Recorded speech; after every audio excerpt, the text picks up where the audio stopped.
Assalamualaikum warahmatullahi wabarakatuh. Perkenalkan, nama saya Ona Oktariani dengan NIM 2325021, kelas A1 Manajemen semester 2. Baik, di video kali ini saya akan menjelaskan atau menjawab 5 pertanyaan dari di atas tersebut. Nah, jawaban soal pertama yang pertama yaitu jelaskan perbedaan antara berpikir kreatif dan berpikir inovatif. Nah, jawabannya itu berpikir kreatif ialah kemampuan untuk melihat sesuatu dari perspektif baru dan menghasilkan ide-ide unik atau solusi yang berbeda dari yang sudah ada. Nah, sedangkan berpikir inovatif adalah kemampuan untuk mengembangkan dan mengimplementasikan ide-ide kreatif menjadi produk, layanan, atau proses baru yang bermanfaat. Nah, kita lanjut soal kedua. Sebutkan dan jelaskan ciri-ciri berpikir kreatif. Nah, ciri-ciri berpikir kreatif itu adanya kelancaran, kelenturan, keaslian, dan elaborasi. Nah, kelancaran itu adalah mampu menghasilkan banyak ide atau solusi dalam waktu singkat dan berpikir dengan aliran yang lancar tanpa terhambat oleh batasan atau kendala. Kemudian ada yang kedua itu kelenturan. Nah, kelenturan itu adalah fleksibel dalam mempertimbangkan berbagai sudut pandang atau pendekatan dalam memecahkan masalah dan bersedia mengubah pendapat atau strategi ketika ada informasi baru atau situasi yang berubah. Nah, ketiga adanya keaslian, yaitu mampu menghasilkan ide-ide yang baru, unik, dan tidak terduga, dan berpikir di luar batas konvensional untuk menciptakan solusi atau konsep yang orisinal. Nah, elaborasi ini yaitu mampu mengembangkan ide-ide secara rinci dan mendalam, dan memiliki kemampuan untuk menguraikan, mengali, dan mengembangkan ide menjadi konsep atau rencana yang lebih lengkap dan matang. Lanjut soal ketiga. Apa yang dimaksud dengan proses divergen dan konvergen dalam berpikir kreatif dan inovatif? Nah, divergen ini adalah tahapan di mana berbagai ide, gagasan, atau solusi dihasilkan dari satu titik awal.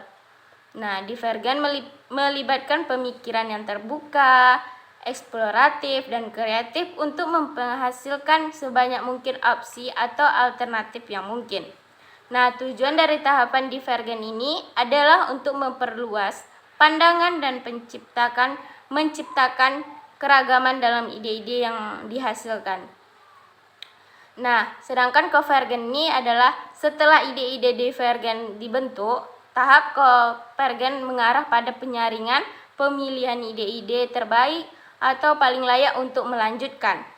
Nah, konvergen melibatkan proses analisis, evaluasi, pemilihan solusi, atau gagasan yang paling memenuhi kriteria tertentu seperti efektivitas, efisien, atau kelayakan implementasi. Nah, tujuan dari tahapan konvergen ini adalah untuk fokus pada ide-ide yang paling menjanjikan dan dapat diimplementasikan dengan baik.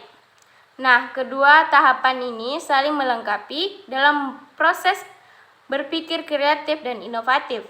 Divergen membantu memunculkan beragam ide kreatif. Nah, sementara konvergen membantu memilih dan mengembangkan ide-ide yang paling potensial untuk diwujudkan menjadi inovasi yang nyata.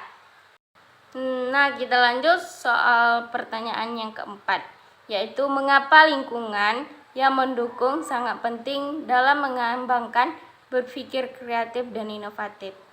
Nah, di lingkungan yang mendukung itu sangat penting dalam mengembangkan berpikir kreatif dan inovatif, yaitu karena pertama memberikan stimulasi ide, yang kedua memungkinkan eksperimen tanpa takut kegagalan, yang ketiga ada mendorong kolaborasi dan dukungan antar individu, yang keempat menyediakan akses terhadap pembelajaran yang berkelanjutan. Nah, yang kelima mengubah pandangan terhadap kegagalan menjadi peluang belajar.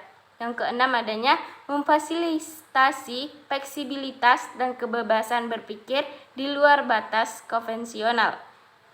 Nah, selanjutnya soal pertanyaan yang kelima. Deskripsikan proses berpikir kreatif dan inovatif dalam menghadapi suatu masalah atau peluang baru.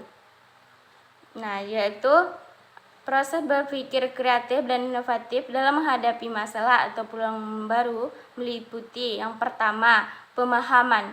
Nah, pahami masalah atau peluang secara mendalam. Yang kedua, adanya divergen. Hasilkan berbagai ide dan solusi kreatif. Nah, ketiga, seleksi. Nah, yaitu evaluasi dan pilih ide-ide yang terbaik. Keempat, ada overgen. Nah, di overgen ini gabungkan dan kembangkan ide terpilih. Kemudian yang kelima ada implementasi. Nah, di sini diterapkan solusi dan evaluasi. Kemudian ada yang keenam, iterasi. Nah, di sini mempelajari dari hasil, lakukan perbaikan berkelanjutan. Everybody asking how we doing, say we good. Don't need no one to tell me how to